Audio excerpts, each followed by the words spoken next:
আসিফ নজরুল জন্ম 12 জানুয়ারি 1966 সাল।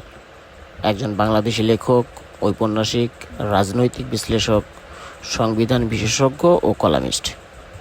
তিনি বর্তমান অন্তর্বর্তী সরকারের একজন উপদেষ্টা। তিনি ঢাকা বিশ্ববিদ্যালয়ের আইন বিভাগের অধ্যাপক। তিনি টিভি টক শো ও তার কলামে রাজনীতি বিশ্লেষণের জন্য পরিচিত। আসিফ নজরুল ঢাকা বিশ্ববিদ্যালয়ের আইন বিভাগে থেকে 1986 সালে স্নাতক ও 1987 সালে স্নাতকোত্তর সম্পন্ন করেছেন। 1999 সালে সোয়াট School of Oriental and African Studies, University of London থেকে তার পিএইচডি সম্পন্ন করেন। পরবর্তীতে জার্মানির বন শহরের এনভায়রনমেন্টাল ল সেন্টার থেকে তিনি পোস্ট ডক্টরেট ফেলোশিপ অর্জন করেন। তিনি School of Oriental and African স্টাডিজে একজন কমনওয়েলথ ফেলো হিসেবে কাজ করেছেন।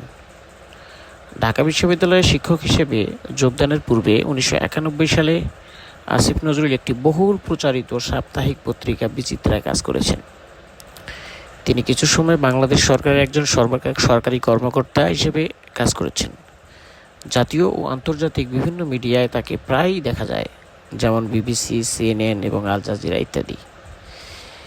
ইউএনডিপি, এডিবি সহ মানবাধিকার সংস্থা, আইনের শাসন, পরিবেশগত সমস্যা ইত্যাদি ভিত্তিক বিভিন্ন ধরনের আন্তর্জাতিক সংস্থার সাথে তার কনসালটেন্ট হিসেবে কাজ করার অনেক অভিজ্ঞতা আছে।